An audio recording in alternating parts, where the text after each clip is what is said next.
इसलिए भरत जी बोलते थे, बिन देखे रघुवीर पद जिय की जरण न जाए। क्योंकि मेरा कुछ नहीं, मुझे कुछ नहीं चाहिए। तो ये सीढ़ियां हैं, मेरापन हटा, फिर मांग हटी, फिर मैंपन हटा। इसलिए कहा, क्या तू सोया जाग आया ना। आंखें खुली है फिर भी सोए हैं। और सोया हुआ आदमी खुद को जगा हुआ समझे, ये कितनी बड़ी आत्म प्रवंचना है।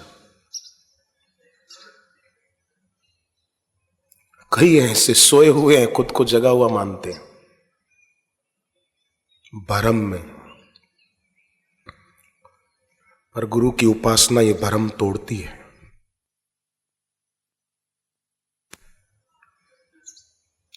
जीभ तालों में लगाए, होठ बंद, शांत बैठे। कब मेरा हर पल सुमिरन में, सेवा में सार्थक हो। साईं सत संतोष दे, भाव भक्ति विश्वास। मूढ़ों की बातों पर ध्यान न देना कि ये क्या कह रहा है और वो क्या कह रहा है। लोग तो बोलेंगे ही, तोड़ना चाहेंगे, भक्ति के पथ से दूर करना चाहेंगे। पर महात्मा दादू कहते हैं, साईं सत संतोष दे, भाव भक्ति विश्वास। आगे भी कितनी सुंदर मांग रखते हैं, सिदक सबूरी सांच दे। सिदक माने मैं तुम पर न्योछावर हो जाऊं, मैं तुम्हारे प्रति 100% समर्पित हो जाऊं। सिदक सबूरी, धैर्य दे। मैंने इतने साल साधना की, इतने साल सेवा की, मुझे क्या मिला? नहीं नहीं, सिदक सबूरी, धैर्य दे, सांच दे। ये मेरे अंदर धैर्य सच्चा हो, दृढ़ हो, पक्का हो, सदा रहने वाला हो, किसी के कुछ कहने से डगमगा न जाए। तुकाराम जी महाराष्ट्र में एक संत हुए, वो बहुत बढ़िया बात बोलते थे। तुकाराम जी कहते थे, पंढरीची वारी आहे माजे घरी। हमारे परिवार में हमेशा पंढरपुर की ही यात्रा होती आई है। हर साधक के दिल में यही यात्रा हो, गुरु के तरफ की यात्रा, गुरु की बताई राह के तरफ की यात्रा। ये राह ईश्वर तक जाके पूरी होती और संसार की राहें शमशान में पूरी होती और फिर अगली यात्रा शुरू हो जाती। इसलिए कहते हैं, सिदक सबूरी सांच दे, मांगे दादू दास। मैं तुम पर न्योछावर हो सकूं, समर्पित हो सकूं, ऐसी शक्ति दो, प्रतीक्षा की शक्ति दो, समीक्षा की शक्ति दो।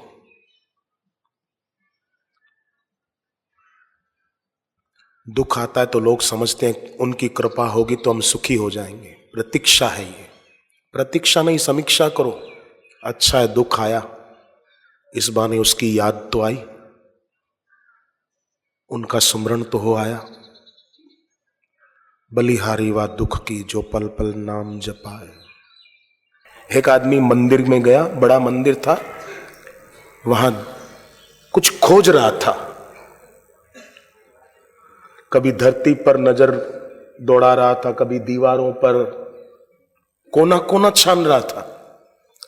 किसी ने पूछा कि आप क्या खोज रहे हो दीवारों पर और फर्श पर? तो उसने कहा, मैं पिछली बार आया था ना, तो मेरे से यहाँ के अधिकारी ने डोनेशन लिया था और कहा था यहाँ तख्ती पर आपका नाम लिखा जाएगा। तो मैं खोज रहा हूं, मेरा नाम कहां लिखा हुआ है? तख्ती नहीं दिख रही मेरे नाम की।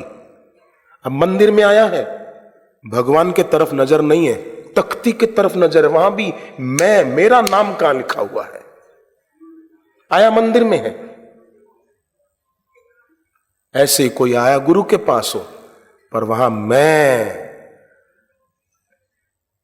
कबीर जी कहते थे, मैना ने मैना कहा तो मोल भयो 10-20, और बकरे ने मैं कहा तो कबीर कटायो शीश।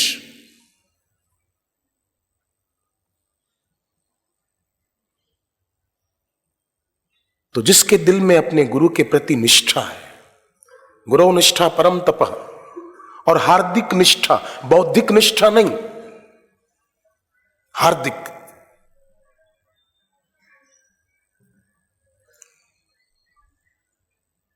वो भक्त अपने गुरु के प्रति कभी भी मन में दोष दर्शन नहीं लाएगा। मुझे किसी ने कहा, आपको कभी बापूजी में दोष दिखा? मैंने कहा, सूर्य में कभी अंधेरा होता है? चंद्रमा में कभी तपन होती है? गंगा में स्नान करो तो कभी गर्मी लगती है? बोले नहीं। मैंने कहा, बस जवाब मिल गया, दूसरा सवाल करो।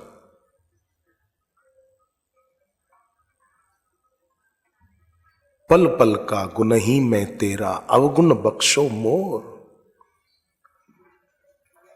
प्रायश्चित क्या करूं प्रभु? अब आप क्षमा कर दो और मेरे को सद्बुद्धि दे दो कि मैं आपकी भक्ति के रास्ते पर चलूं।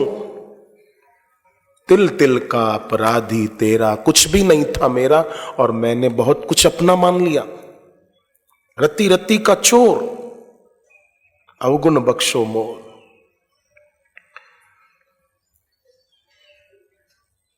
एक नेताजी भाषण में बोले कि भाइयों और बहनों, मैं तो आपके लिए ही जन्मा हूं। मतलब समाज के सेवा के काम करने के लिए। मैं तो आपके लिए ही जन्मा हूं और आपके लिए ही मर जाऊंगा। भीड़ में से आवाज आई, कब? तू हमारे लिए जन्मा है? तू पद के लिए जन्मा है।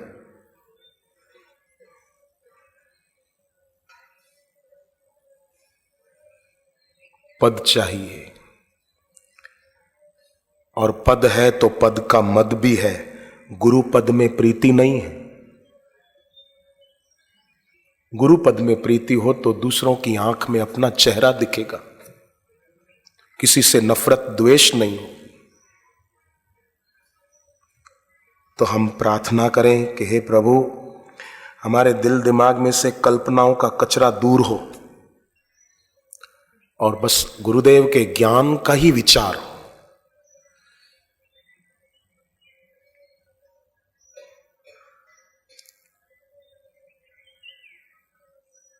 ज्ञान का विचार, तुलसीदास जी का वचन जो कई बार हमने सत्संग में उसकी चर्चा की, तन सुकाए पिंजर कियो धरे रहने दिन ध्यान, तुलसी मिटे न वासना बिना विचारे ज्ञान। बहुवो ज्ञान तपसा पूता मदभाव मागता। ज्ञान रूपी तप से पवित्र होकर हम लोग अपना कल्याण करते हैं। गुरुदेव हमें ज्ञान देते हैं और गुरुदेव के ज्ञान रूपी तप से हम पवित्र हो जाते हैं। और ये हमारी भी तपस्या होती, सुनते हैं। देखो, शिष्य की तरफ से सद्गुरु दूर लग सकते हैं, परंतु गुरु की तरफ से शिष्य दूर नहीं है।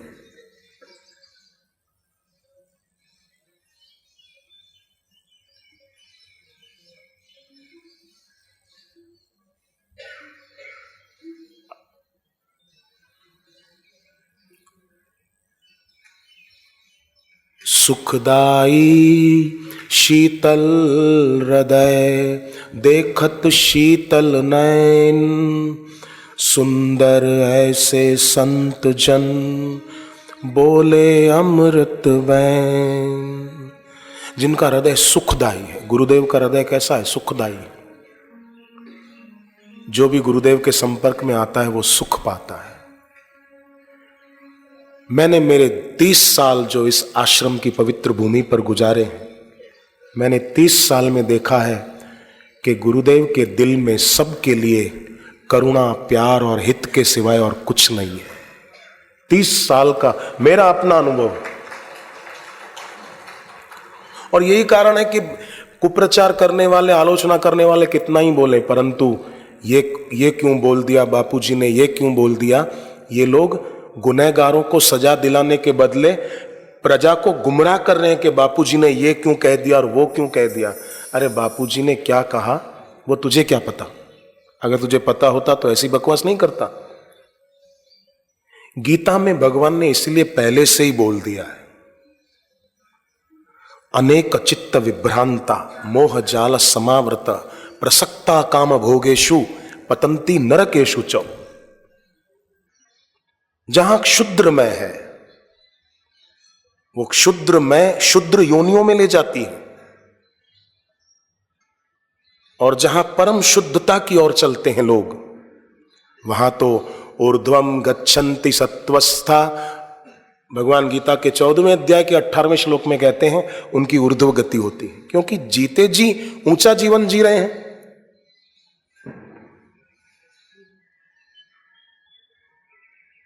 तो ऊर्ध्वम गच्छन्ति सत्वस्था, और जीते जी जो नीचा जीवन जी रहे हैं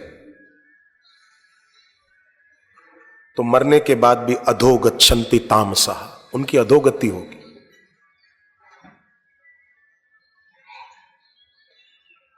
और अधोगति के भेद हैं कि या तो चींटी, मकोड़े, बिच्छू की योनि में चले गए, या तो नरकों में चले गए।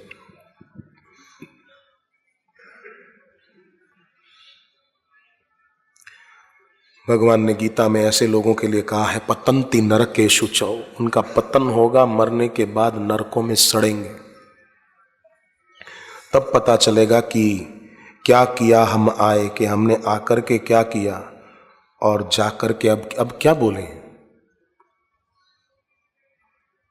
ऐसी मूढ़ता या मन की परिहरि राम, भक्ति की सरिता आस करत है ओस कण की।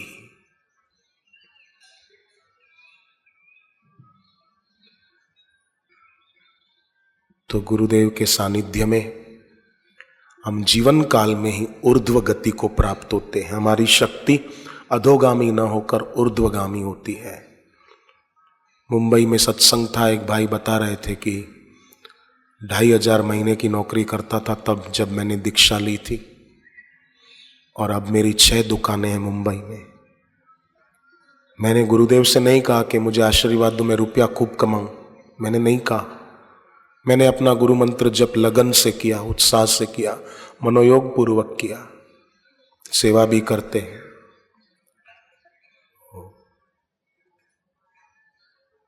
2500 की नौकरी कहां और 6 दुकानें कहां, आप सोचो। तो गुरुदेव के दिल में करुणा के सिवाय और कुछ भी नहीं है, पर जिनके भीतर कृपणता का दोष होता है वो बेचारे ऐसे गुरु की गुरुता को देख नहीं पाते, समझ नहीं पाते।